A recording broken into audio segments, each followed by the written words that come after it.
नमस्कार, मैं हूँ राजीव और मेरे साथ जुड़ रहे हैं बाज़ार विश्लेषक सोमेश कुमार। सोमेश, बहुत स्वागत है आपका। भारतीय बाज़ार में एक नई ऊँचाई और नए रिकॉर्ड के साथ इस हफ़्ते का समापन हुआ, लेकिन उस समापन में बहुत फुलझड़ियाँ नहीं छूटी, बहुत पटाखे नहीं छूटे। बस धीरे से पिछले रिकॉर्ड स्तर को जाकर के छू करके चले आए और उसके नीचे ही बंद हुए हफ़्ते के दौरान, हफ़्ते के अंत में। तो ऐसा नहीं लग रहा कि मतलब आप गुरुवार को भी देखें, शुक्रवार को भी देखें, गुरुवार को जब पहली बार वो रिकॉर्ड स्तर पार हुआ और शुक्रवार को भी बिल्कुल वहीं पे पिछले रिकॉर्ड पे जाकर के गाड़ी अटक गई। तो ऐसा लग रहा है कि बाज़ार ने नया रिकॉर्ड बना तो दिया, सारे चैनलों को, अखबारों को एक बड़ी हेडलाइन तो दे दी, लेकिन बहुत जोश नहीं है अभी भी बाज़ार में, या है वैसा अंदर कोई अंडरकरेंट दिखेगा? ये बाजार में एक चीज क्लियर हो गई है, जैसे अभी नए हाई पे ये सब टर्बुलेंसेस चलते हैं। शोमेश, थोड़े आपकी बहुत आवाज़ नहीं आ रही। मेरी आवाज नहीं आ रही है। अच्छा, जी, जी, ठीक है। अभी आ रही है क्या आवाज?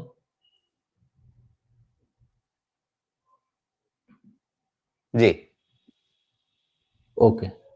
हाँ, तो न्यू हाई पे ये थोड़े बहुत टर्बुलेंसेस होते हैं लेकिन मोस्टली अब क्लियर कर देते हैं कि एक बार ये नया हाई बना और जितने कंसोलिडेशन के बाद बना और जिस वैल्यूएशन पे बना, और खासकर अब तो बात करते-करते थकान भी हो गई, जितने इनिशिएटिव ग्रोथ रिलेटेड हो रहे हैं गवर्नमेंट और सेंट्रल बैंक के।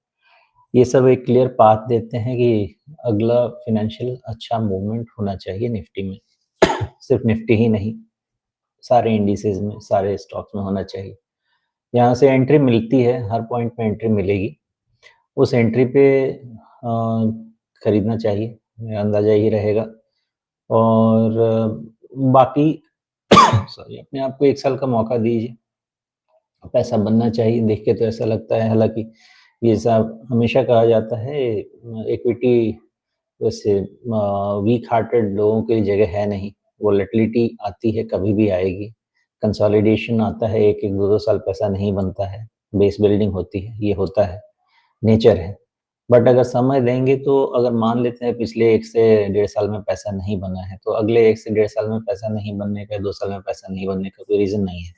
सारे इंग्रीडिएंट्स प्लेस में है, तो ओवरऑल नेचर इस मार्केट का है। गिरावट आएगी, बिना बोले आएगी, और जब आए तो फिर खरीदारी करनी चाहिए। बिल्कुल, तो खरीदारी के लिए तैयार रहने की ज़रूरत है इस समय।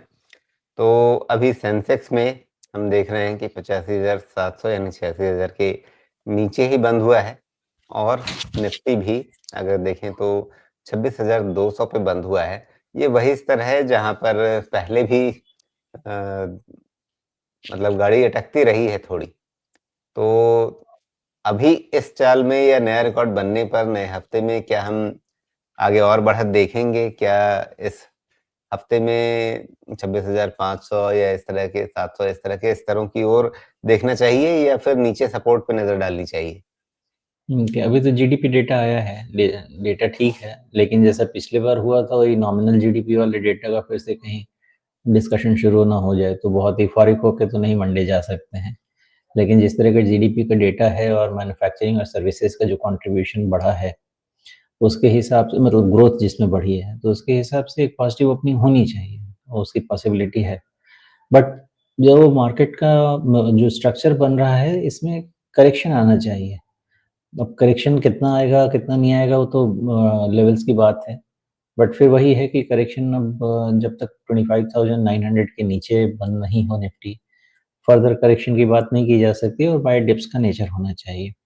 तो market ready to move forward है।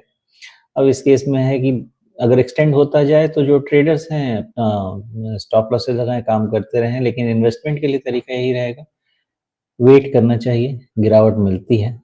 फिर अब ऐसे वेट करने का मतलब ये नहीं है कि अभी तक नहीं खरीदा है तो क्या करें? अभी तक हम खरीदते आए हैं और होल्ड करते आए हैं, उसके लिए है कि वेट करना चाहिए, गिरावट पे मिले तो लेना चाहिए।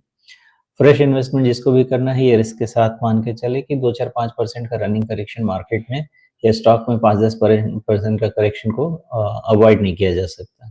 वो दिमाग में रख के खरीदें तो फिर सेक्टर्स तो क्लियर हैं जो खरीदना है। बिल्कुल, तो अगर किसी निवेशक के नज़रिए से जो आप कह रहे हैं कि जिनका पोर्टफ़ोलियो पहले से बना हुआ है, एडिशनल खरीदारी करनी है, उन्हें आप कह रहे हैं कि थोड़ा इंतज़ार करना होगा कुछ नीचे आए तो। तो कितना नीचे आए तो? स्टॉक वाइज़ तो अलग-अलग लेवल्स रहेंगे, उसके हिसाब से कई स्टॉक अभी चले नहीं हैं, चलने के कगार पे हैं, तो वो जी, रिलोकेशन लेकिन इंडेक्स वाइज़ शिफ्ट जी? अगर इंडेक्स से एक डायरेक्शन लेनी है कि हाँ, ठीक है, अब ये मोटा-मोटी खरीदने का समय आ गया, उसके बाद फिर स्टॉक्स पे नज़र डालें तो? हाँ, तो मोस्टली 26,000 या उसके नीचे का कोई भी लेवल अगर मिलने लगता है निफ्टी में, तो वहाँ से हाथ लगाने में कोई दिक्कत नहीं है 26,000 के नीचे। रीज़न ये है कि जी, हो सकता है निफ्टी में हमको 200-300 पॉइंट का करेक्शन दिखे, लेकिन ये करेक्शन थोड़ा मिड मिड और स्मॉल कैप में ज़्यादा हो सकता है अगेंस्ट निफ्टी, तो जी। एंट्री पॉइंट वहाँ पे बेटर मिल सकता है। तो फिर वापस मैं वही सवाल पूछूँगा जो कई बार पूछता हूँ, कि अगर मेरा नज़रिया 3 साल, 5 साल का है, तो 26,200 और 26,000 के बीच में मेरे लिए बहुत ऐसा कोई फ़र्क नहीं है, वो 3 साल बाद मेरे लिए परसेंटेज में कोई मायने नहीं रखेगा।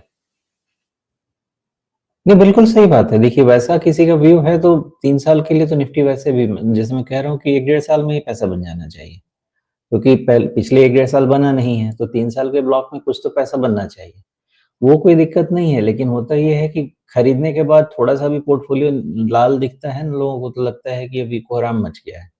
वो वाली तकलीफ़ है। अदरवाइज़ यहाँ से भी लेके 2-3 साल के लिए कोई दिक्कत नहीं होनी चाहिए स्टॉक मार्केट में। बेस्ट यील्डिंग एसेट क्लास है, रहेगा।